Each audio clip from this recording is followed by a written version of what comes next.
সুপ্রিয় শিক্ষার্থীবৃন্দ, তোমাদের সবাইকে জানাই রেডন প্রাইভেট পক্ষ থেকে আন্তরিক শুভেচ্ছা এবং অভিনন্দন। এই পর্বে আমরা তোমাদের উচ্চতর গণিত বইয়ের অসীম ধারা তোমাদের অনুশীলনী যে প্রশ্ন পর্ব আছে, সৃজনশীল প্রশ্নটা, সেটা 15 নম্বরটা, সেটা আমরা সলিউশন করব। আমার ধারাটা কি দেওয়া আছে যে a plus ab plus ab square, এটা ওরা আমাকে বলে দিচ্ছে যেটা একটা গুণোত্তর ধারা। ঠিক আছে, এই গুণোত্তর ধারার প্রথম পদ কি দেওয়া আছে? প্রথম পদ এই দেওয়া আছে। আমরা প্রথম পদকে যদিও জানি এই দ্বারা প্রকাশ করা হয়, কিন্তু এখানে এই বলতে এই বুঝাইছে। তারপর যেহেতু এটা গুণোত্তর ধারা, তাহলে আমার সাধারণ অনুপাত কি হবে?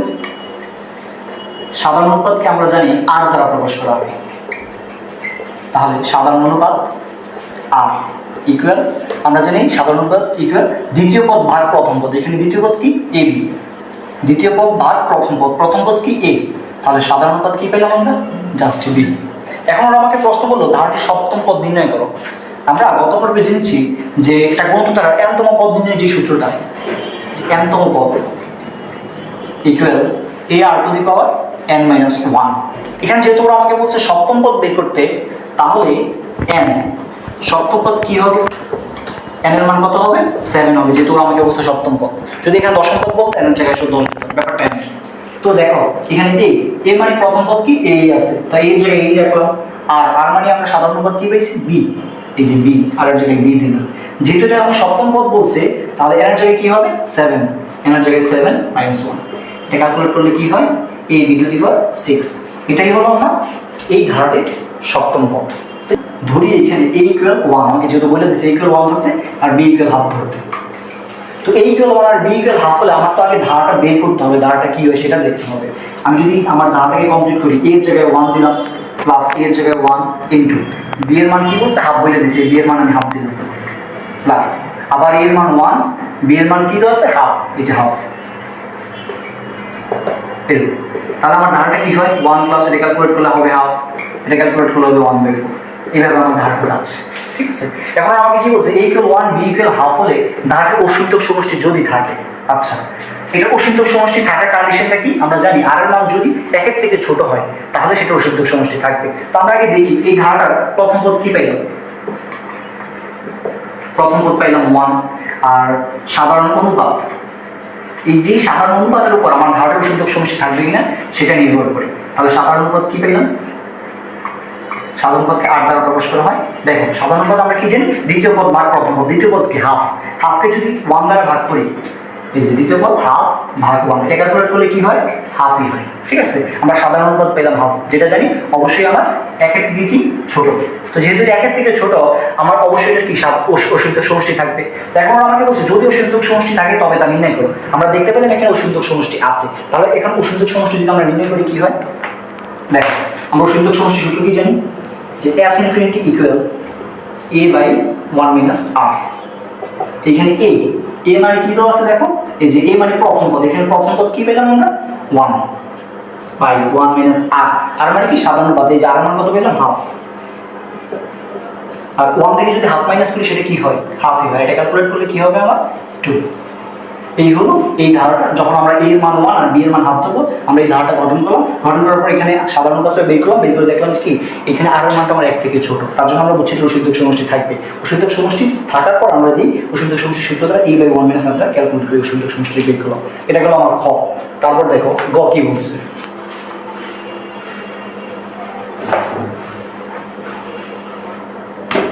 গ বলো যে a এর স্থলে 3, দ্যাট মিন্স যে এখানে a আছে, এর জায়গায় আমাকে কি দিতে বলছে? 3 প্লাস দেখো এখানে কি বলছে? a b এর স্থলে 33। আমি এই a b এর জোড়ায় কি দিলাম? a b এর স্থলে দিলাম 33। তারপর বলছে a b স্কয়ার স্থলে 333। এই যে a b স্কয়ার স্থলে 333 প্লাস এভাবে ধারাটা আগের মতোই, জাস্ট আমরা এখানে যেটা বলছে যার স্থলে যেটা সেটা দিলাম। দেওয়ার পর কি বলছে? বসালে যে ধারা পাওয়া যায় তার প্রথম n সংখ্যক পদের সমষ্টি। আমাকে বলছে n সংখ্যক, তার মানে যেতে যেতে অবশ্যই n সংখ্যক পর্যন্ত যাবে, সেটাই যে n সংখ্যক পদের সমষ্টি নির্ণয় করতে হবে। এই ধারাটা আমরা n সংখ্যক পদের সমষ্টি বের করবো। আচ্ছা দেখো করলে কি হয়? আমরা টেকনিকটা কি শিখছিলাম? যে যেইটা থাকবে, যেমন 333 333 এরকম আছে, যেইটা থাকবে সেই সংখ্যাটাকে কমন নিতে হয়। তাহলে এখান থেকে আমরা কাকে কমন নেব? অবশ্যই 3 কে কমন নেব। 3 কে যদি কমন হয় এই ধারাটা কি হয়ে থাকে? তো 1 প্লাস 11 প্লাস 111 যেতে n তম পদ পর্যন্ত। এই হবে। এখন তারপর টেকনিকটা কি শিখছিলাম, এটাকে অল টাইম কি দ্বারা গুণ করতে হবে, 9 দ্বারা গুণ করতে হবে। এখন আমি যদি 9 দ্বারা গুণ করি, 9 দ্বারা বেসিক্যালি গুণ ব্যাপারটা কি, যে দেখো আমরা এখানে কি করলাম,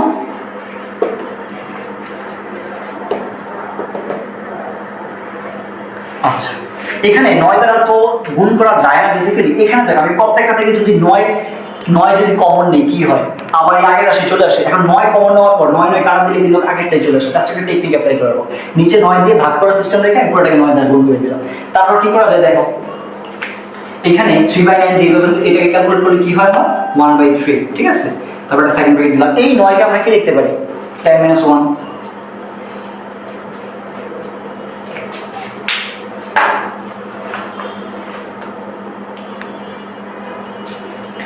এই 9 কে আমরা কি লিখতে পারি, 10 - 1। আর 99 কি লেখা যায়, 100 - 1। তারপর আবার 999 কি লিখতে পারি, 1000 - 1। এইভাবে সেটা যেতে যেতে n সংখ্যক পদ পর্যন্ত যাবে। যেহেতু এটা আমরা সলভ করে ফেলছি, আমার মনে হয় এটার দরকার আছে। তারপর দেখো যেতে যেতে আমার কি n সংখ্যক পদ পর্যন্ত যাবে। আচ্ছা এখন টেকনিকটা কি শিখছিলাম, যে আমরা 10, 100, 1000 এগুলোকে যদি একটু আলাদা করার চেষ্টা করি, দেখো আমরা কি এটা কিভাবে লিখতে পারি না, 10, 100, 1000 আনার পর এটাকে আমরা n সংখ্যক পদ পর্যন্ত নিয়ে আসলাম। আনার পর একটু দেখো এখানে প্রথম পদ যেহেতু এখানে -1, দ্বিতীয় পদ যেহেতু -1, তবে প্রথম পদে যদি হিসাব করি -1, দ্বিতীয় পদে গেলে কি হবে, -1, -1, -2, তৃতীয় পদে কি হবে, -1, -1, -1, -3। তো এইভাবে যদি n সংখ্যক পদ পর্যন্ত যাই, অবশ্যই সেটা আমার কি হবে, -n হবে এটা। এখন একটু দেখো তো এখানে এটা কিন্তু আমার একটা ধারার মধ্যে পড়ে গেছিল। প্রথমত কিন্তু এটা ধারার মধ্যে পড়ে নেই, 3, 33, 333 এটা আমার সমান্তর ধারা বা গুরুত্ব ধারা কোনটাই পড়ে নেই। কিন্তু আমরা যখন টেকনিক করে এখানে আসলাম 10, 100, 1000, এখন দেখো এখান থেকে এটা ডিফারেন্স কি, আমরা যদি ভাগ করি দ্বিতীয় পদ ভাগ প্রথম পদ দিই 10 হয়, এখান থেকে এখানে আসতে আবার 10, তার মানে 10 ডিফারেন্স থেকে এটা গুণ আকারে সামনে দিয়ে যাচ্ছে। তাই কারণে বুঝছি এটা আমরা একটা গুণিত দ্বারা। তো গুণিত দ্বারা যদি হয়, গুণিত দ্বারা এখানে তো আমরা n সংখ্যক পদের সমষ্টি জিজ্ঞাসা বের করতে বলছি। তো সমষ্টি নিয়ে যে সূত্রটা আমরা কি জানি, a ইনটু এই ধারাটার জন্য a ইনটু r⁻n-1/r-1। আচ্ছা এখানে প্রথম পদ যেহেতু 10, তাহলে আমরা এই মান কত পেলাম, 10। আর r মানে কি, আমার সাধারণ অনুপাত। সাধারণ অনুপাত কি, দ্বিতীয় পদ ভাগ প্রথম পদ, তার মানে কি দ্বিতীয় পদ ভাগ প্রথম পদ, 100 - 100/10। এখানে কিন্তু r এর মান আমার 1 থেকে বড়, যেহেতু r এর মান 1 থেকে বড়, এই কারণে আমার r⁻n-1, r⁻ আগে আসবে, ঠিক আছে। তো r⁻n-1/r-1 সূত্রটা ইউজ করলাম। সূত্রটা ইউজ করার পর এখানে দেখো -n রাইট। এখন জাস্ট মানটা বসাবো, আর কিছু। আচ্ছা একটু উপরে বলি,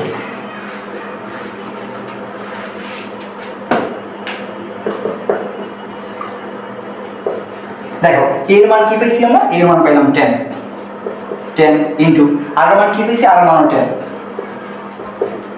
বাই আর মান কি 10 - 1। জাস্ট মানটা বসাইলাম। তারপর দেখো এখানে এটা ক্যালকুলেট করলে কি হয়, 9, এটা ক্যালকুলেট করলে কি হয়, 10, আর এটা যেভাবে রেখে দিলাম, ঠিক আছে, -n। এখন দেখো তো এই 1/3টা কিন্তু এই রাশিটাকেও পাইছে, এই রাশিটাও পাইছে। এই রাশি আমি 1/3 দিয়ে যদি এটাকে গুণ দিই কি হবে, 10 একে 10, 3 9 27 ইনটু, আর এটা যেভাবে রেখে দিলাম, এটার কোনো কাজ করার দরকার নেই। এই 1/3 কিন্তু ক্যানকেও পাইছে, আমি যদি এই 1/3 দিয়ে এমকে গুণ করি কি হবে, n/3। এটাই হলো আমার অ্যান্সার, সমষ্টি।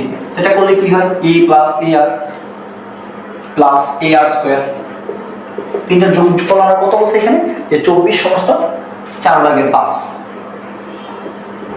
এরকম। আচ্ছা এটাকে আমাকে বুঝে দিয়েছে। আর একটা কি বলছে, গুণফল বলছে 64। আচ্ছা এটাকে যদি আমরা একটু করি, এটাকে পরে সলিউশন করে রেখে দিই। আর কি বলছে, গুণফল বলছে কত, 64। তার মানে কি এই তিনটা পদের গুণফল বলছে 64। আমরা তিনটাকে যদি গুণ করি, এটাকে রেখে দিলাম 1 নম্বর হিসেবে। এটাকে যদি গুণ করি, দেখো a into ar into ar², তিনটাকে গুণফল কত বলছে, 64। এটা হলো আমার দ্বিতীয় ইকুয়েশন হিসেবে। তারপর কি বলবো আমাকে, যে এই দুইটার আলোকে একটা ইকুয়েশন গঠন করতে। আচ্ছা এটাকে 2 নাম্বার না দিয়ে এটাকে একটু কাজ করা যায়। যেমন দেখো a কি হয়, a কিউব, আর r² কি হয়, r কিউব, সমান 64। হ্যাঁ, এখান থেকে কিন্তু আমরা চাইলে এই আর কি করতে পারি, হোল কিউব করতে পারি। আর 64 দেখো এখন আমরা জানি 4 কিউব কত, 4 কিউব কিন্তু 64। তাহলে এই 64 এখানে না লিখে আমরা কিন্তু চাইলে 4 কিউব লিখতে পারি। এই যে উভয় পক্ষ থেকে যেহেতু আমার পাওয়ার মিলে গেছে, তো আমি বাদ দিতে পারি, তাহলে এর সমান কি হয়, 4 হয়। এটা হলো আমার সেকেন্ড ইকুয়েশন। আমি জাস্ট এটাই বলছি করার মধ্যে যে দুইটা ইকুয়েশন গঠন করে দেওয়ার জন্য, এই হলো দুইটা ইকুয়েশন। তারপর খ কি বলছে দেখো, ধারণের প্রথম পদ এবং সাধারণ পদ বের করতে বলছে। আচ্ছা আমরা যেহেতু এখানে দুইটা ইকুয়েশন পাইছি, দুইটা ইকুয়েশন দিয়ে কাজ করতে পারি। আচ্ছা এখানে কি কি ইকুয়েশন পাইলাম আমরা, এই একটা ইকুয়েশন পাইলাম আর এই একটা ইকুয়েশন পাইলাম। আচ্ছা এই ইকুয়েশনের মধ্যে একটু কাজ করা যায়, যেমন দেখো এখান থেকে আমরা কি কমন নিতে পারি, একে কমন নিতে পারি। একে কমন নিলে কি হয়, 1 প্লাস এখানে আর এখানে কি হয় আর স্কয়ার সমান সমান। আর এটাকে যদি সমস্ত হয় কি হয়, এটা দ্বারা এটাকে গুণ করলে আমার কি হবে, যে দেখো 4 5 20, 0 হাত আছে 2, 5 2 10 আর 2 12, 120 এর সাথে আমার কি করা লাগে, যোগ করা লাগে। তাহলে কি হবে 124, ঠিক আছে। আচ্ছা আর এই ক্ষেত্রে একটু দেখো, আমরা যে 2 নাম্বার ইকুয়েশনটা পাইছিলাম, 2 নাম্বার ইকুয়েশনটা দেখো কাজ করতে পারি। কি করা যায় এটাকে, এখানে তো আমি যদি আর এর মানটা বা এর মান, আমি যদি এখানে এর মানটা বের করি, দেখো এর আমার তো বেসিক্যালি এর মানটা দরকার। আমি যদি এর মানটা এখান থেকে নিয়ে কি হয় 4/r, ঠিক আছে। এই মানটা যদি আমি এখন এই আমার যে এক নম্বর ইকুয়েশন থেকে ক্যালকুলেশন এখানে যদি বসাই, দেখো এর মান কি পেয়েছিলাম 4/r, কি হয় এটা 1 plus r plus r square 124/5, ঠিক আছে। আচ্ছা এটা লাগবে আমার, এটা আমি পরে রাখবো, এখানে সাইডে রেখে দিই, এটা আমার লাগবে পরে, এখানে রেখে দিই। এখন দেখো কি করা যায়, এই 4/r-টাকে আমি যদি এটা কাজ করা যেতে পারে, এই 4/r-টাকে যদি ওই পাশে পাঠিয়ে দিই, পরবর্তীতে দেখি কি হয় 1 plus r plus r square, বা দেখো এখানে তো এটা গুণ আকার আছে, এই পাশে আসলে কি আকার আসবে, ভাগ আকার আসবে। তার মানে কি ভাগ কি হবে এখানে 4/5। কিন্তু আমি যদি ভাগটা না দিয়ে যদি গুণ দেই কি হবে, একসাথে উল্টে এগুলো একসাথে কাজটা করে ফেললাম, কি হলো এটা r/4 হয়ে গেল। আচ্ছা এখন দেখো কাজটা করলে কি হয় 1 plus r plus r square সমান সমান, এই ক্ষেত্রে নিচে আমার কি হবে 20 আর উপরে কি থাকতেছে 124r, ঠিক আছে। আমি চাইলে কিন্তু এটাকে 2 দ্বারা ভাগ, আচ্ছা আগে এটাকে করি, চাইলে এটাকে আমি 2 দ্বারা ভাগ করতে পারি। দেখো এখানে 2 দ্বারা ভাগ করলে কত হচ্ছে আমার 10, আর এটাকে 2 দ্বারা ভাগ করলে কত হচ্ছে আমার 62। আবার দেখতেছি যে আরো 2 দ্বারা ভাগ, তাহলে এটা কত হবে আমার 5, এটা কত হবে 31। তাহলে বেসিক্যালি আমরা কি পেয়েছি, যদি একবারে 4 দ্বারা ভাগ করি এখানে 31 থাকতেছে আর এখানে আবার কি থাকতেছে 5 থাকতেছে। ওকে এখন যদি আমরা লিখি কি হয় দেখো তো 1 plus r plus r square সমান সমান, এখানে ফ্রেশ করে লিখলে কি হবে 31r/5, ঠিক আছে। এখন থেকে জাস্ট r গুণ করে দেব, দেখো 5 দ্বারা যদি আমি পুরোটা গুণ দিই কি হবে 5 plus 5r plus 5r square সমান সমান, এখানে কি থাকতেছে 31r, ঠিক আছে। সিরিয়ালে লিখি সাজিয়ে 5r স্কয়ার, এটাকে এই পাশে নিয়ে আসলাম, এই পাশে নিয়ে আসলে সেটা মাইনাস হয়ে যাবে, বাট এটা এখানে কি আছে প্লাস আছে।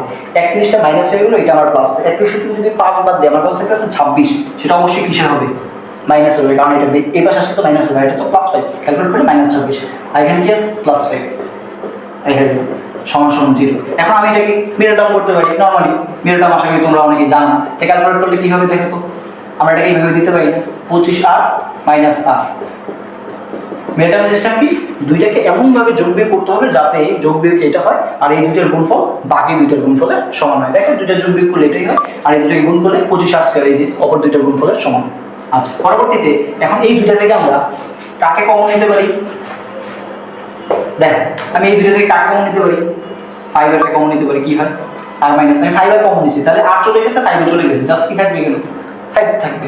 তো এখান থেকে কি কমন যায় -1 যদি কমন নিই, কারণ এটা মিলাতে হবে, এই কারণে -1 কমন নিলাম।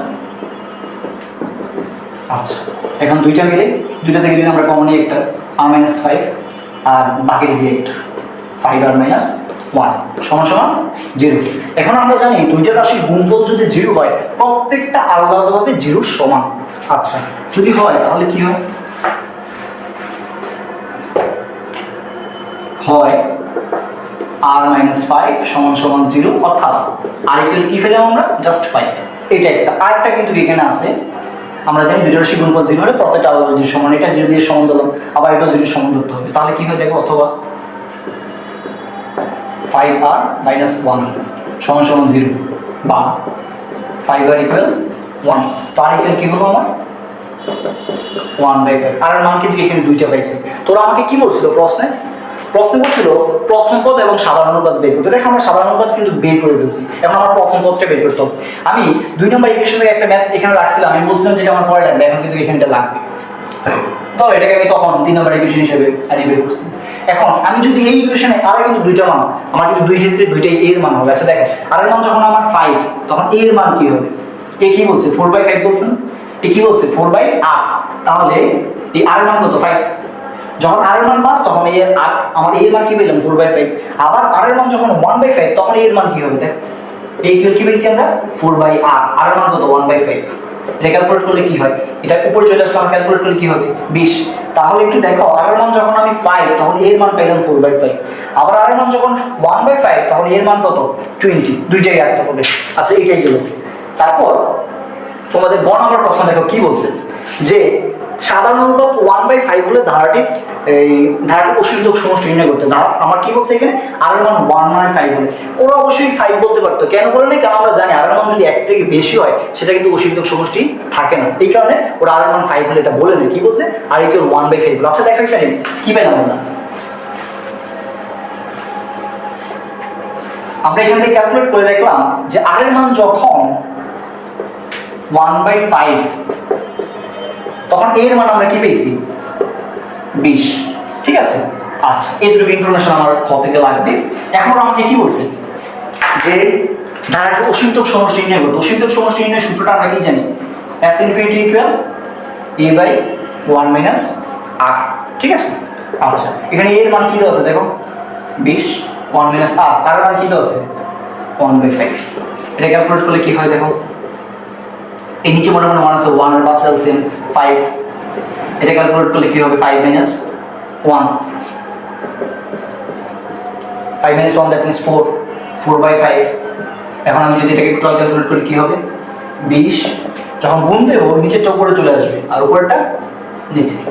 এখন দেখো এই 4 দিয়ে কিন্তু আমি 20 কে ভাগ করতে পারি, কত হবে 5 হবে, 5 5 কত 25। আর এটার অসীমযোগ সমষ্টি আমরা কি পেলাম 25। যখন আর এর মান 1/5 আর এর মান 20 তখন আমরা অসীমযোগ সমষ্টি কি পেলাম 25।